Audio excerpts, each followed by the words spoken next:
Hello guys, mag-update tayo sa aking kalsada. Ito nakita ko sa inyo sa likod guys ay ito yung malawak. Kakagawa lang ito ng DPWH. Pero sa unahan ipapakita ko yung huling ginawa na one lane lang siya ang konkreto. So dyan guys makikita niya naputol pa yan, hindi pa konkreto. Kaya sana ang DPWH konkreto naman nila itong kalsada namin sa Likoson yung Katunggan mo Bumasbate kasi pag maulan talagang maputik pa rin yan. Mga estimate ko guys nasa 50 meters siguro, 50 meters. Yan guys makikita nyo ang putik na pag hindi uminit ng tuloy-tuloy hindi pa rin mawawala. Ito guys, ito yung kalsada na matagal nang ginawa. Papakita ko ito nasa likod ko. Yun yung may bago. Pero nasa ano nito guys, ang pinakabagong kalsada. So makikita nyo guys, na mula dito ay putol na naman siya, hindi siya konkreto. Yun yung sa likod ko kanina na konkreto. Ito yung nasa harap ko kasi pauwi ako ng bahay guys, galing school. So yan. So na hindi na. Ito lang, hanggang dito lang yung konkreto. Diyan na hindi na konkreto.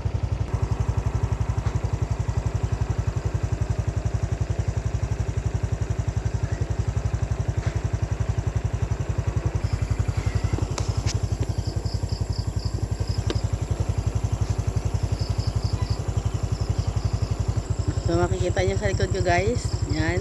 Hindi na konkreto. Sana makongkreto na to. So yan.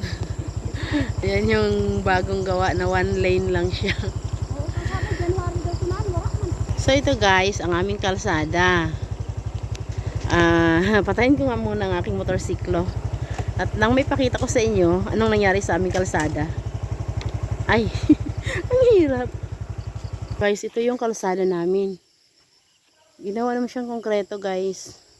Ang sabi dati ay 200 ba yun? 200 meters siya na one lane lang. At ito na nga guys, kawawa naman siya. Okay naman siya. Masaya kami kasi nga one lane siya na dadaanan na namin. Pero ang sabi guys, balita ko, tutuloy pa naman daw ito ngayong January pero hindi pa rin nag-umpisa hanggang ngayon. Kaya hindi pa nakakadaan dito ang mga kotse na nahihirapang dumaan. Nakakatulong sana sa kabuhayan namin kung ito ay konkreto lahat kasi syempre tabing dagat kami, pag may naliligo may magrerenta sa cottage. Kaso lang guys, ito guys one lane lang siya. Pag may kasulubong ka dito ay kailangan umatras ang isa kasi hindi kayo makakadaan pareho kung ang isa ay tricycle o kaya four wheels. Kung pareho motorsiklo okay lang, pero kung hindi talaga kailangang mag-giveaway ang isa. Maging mabait pareho sa isa't isa. Hindi mo pataasan ng pride para makadaan dito sa aming kalsada. Nice sana guys. Nasira na nga to guys. May dumaan yata na kotse. Kaya nasira tong part na to. Kasi hindi niya kinaya yung lubak-lubak dito sa hindi pa nakongkreto. Tapos dito guys, makikita niyo ang bangin. Nandito ang bangin sa gilid. Malalim yan guys. Malalim yan. Malalim yan dyan. Yan, malalim yan dyan. Delikado dito. Kaya dahan-dahan lang talaga pag nagda-drive dito. So, ito na guys, ang aming kalsada. Thankful naman ako kasi ginawa naman ng DPWH itong kalsada namin. Nabawasan na yung stress sa paglalakbay kasi itong putik dito ay hindi na namin nadadaanan. Subalit, mas maganda sana kung pati yung kabilang side, maging 2 lane siya. Pati yung kabilang side, makongkreta na. Yan yung part na yan. Naglakad muna ako guys, iniwan ko motor ko kasi hindi ko siya ma-videohan kasi wala akong kasama. Yan. Sana konkreto to guys. At saka yung mga putol-putol dun sana ng mga sa kalsada namin, yung hindi pa konkreto, sana ma-connect na rin. Para talagang maayos na yung farm to market road. Mabawasan na yung hirap. Ito guys, malalim na siya kasi hindi nga siya konkreto. Kasi one lane nga lang. Kaya mahirap kung duman dito ang nakakotse, hindi pa naman makakakyat dun sa ano niya. Tapos hanggang dyan yan guys, nakadikit na yan, nakadugtong na yan, yan siya dyan. Dyan sa putol naman na 2 lane na kalsada namin. Yan. So yan siya guys, hanggang dito. Bago to guys ha. Buti nga yung 200 meters na sinasabi nila, ay, hindi naman siya naging 200 meters. One lane siya pero mahaba naman siya.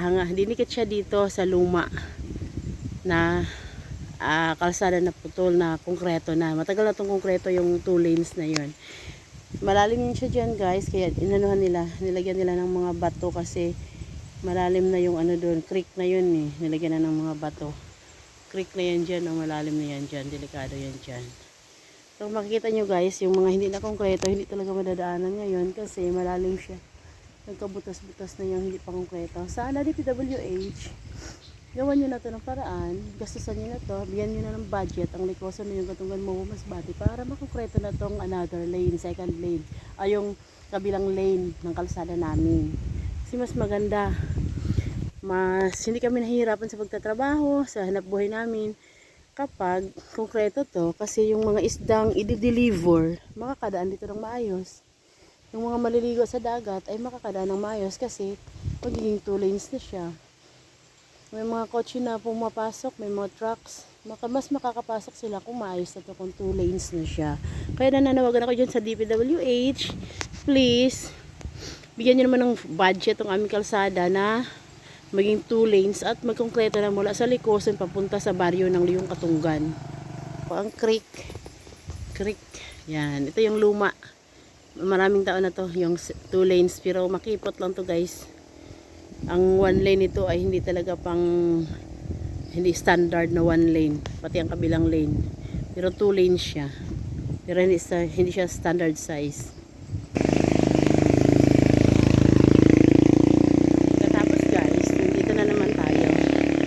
Yung luma na konkretong kalsada, nilagyan ng manipis sa dulo kasi nga lumalim na siya noon, hindi na namin maakyat, lagi ako nalalaglag dito, kaya lagi akong sumisigaw na Diyos ko, tulungan niyo ako. Grabing trauma ko dito, pinagdaanan ko dito guys, ay grabing trauma ko. Kasi maraming beses tuloy ako nalaglag sa ilang taon ng araw-araw na pagpunta ko sa trabaho. Itong part na to dito, lagi ako nalalaglag dyan, kaya nilagyan to ng manipis na konkreto. At yan yung karugtong na lately lang tinrabaho. Mahaba siya guys. Hindi na, sabi noon 200 meters na 2 lanes, pero ginawa siyang single lane, kaya mas mahaba siya kasi pati doon sa kabilang side nilagyan din ng single lane na konkreto na. Pero ganoon din siya guys, makikita niyo sa kabilang lane hindi siya konkreto, kaya lubak-lubak, butas-butas, hindi yan madaanan ng mga kotse. Kailangan dito dumaan sa konkreto na part. Yan yung maganda guys, kasi dinugtong yung bagong konkretong kalsada sa luma. Kaya bawas sa stress, na bawasan ang putik na sa aming dinadaan ng kalsada. At nabawasan yung hirap sa pagbibiyahe namin punta sa trabaho, kung saan kami pupunta. Makikita nyo guys, oh, winding road. Para siyang zigzag, ano. Para siyang zigzag. Yan. Yun ang kalsada namin guys. Please DPWH, ayusin nyo naman to. Paglanan nyo naman ng budget. Kasi this is farm to market road. Makakatulong sa kabuhayan namin, sa mga mangingisda, sa mga magsasaka, sa pagdadala ng mga produkto papunta sa baryo, sa sentro ng municipality, sa city. Ganyan guys ang aming dinadaanan. Natatakpan ko siya. Ito try kong ibaba ang motor guys ng nakaano lang. Hawak ko ang phone ko. Ano, nakikita nyo guys, oh, mga ano yan, creek sa kabilang side. Ito talaga guys, ang kabilang side. Ito talaga pinapanawagan ko na konkreto na rin para kahit anong klaseng sasakyan makadaan dito at hindi kailangan umatras ng isa pag nagkasalubong. Kasi pag nagmamadali ka sa trabaho at kailangan mong umatras kasi nga may kasalubong ka na kailangan paunahin mo, matatagalan ka malilate ka sa trabaho mo. Yan, makikita nyo guys, malalim na yung kabilang side na hindi pa nakukongkreto. Yan. Yan.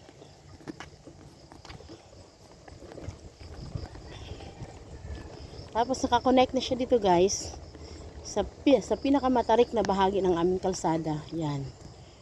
Kaya talaga, noon ang hirap-hirap kasi maputik lahat yan dyan. Pero ngayon, napakalaking ginhawa na may one lane, concrete road na kami. Sana gawin ng DPWH ang sinabi nila na gagawin tong second lane. Kasi balita ko ngayon, January daw, sinabi na gagawin ulit tong second lane. Kukonkretohin daw. Tapos yan guys, yung part na yan, hirap na hirap ako dumaan dyan kasi napakatarik nito guys, napakataas. Kaya kong iakyat ang motor, pero pag bumababa ako, hindi ko kayang ibaba ang motor. Kaya kailangang pinapatay ko ang motor ko, ang motorsiklo ko pinapatay ko ang makina, tapos patukod-tukod ako ng aking mga paa para may baba ko ang motor. Kaya ang hirap, lalo na pag marami akong dala. So, please DPWH, yun yun po ang aming kalsada. Makikita nyo yan guys, so yan, napakataas yun dyan guys. Hindi ko kayang iano dyan ang motor. Paano lang talaga ako. Patukod-tukod lang ako ng mga paa ko para lang makababa ako dyan. Dito lang, hanggang dito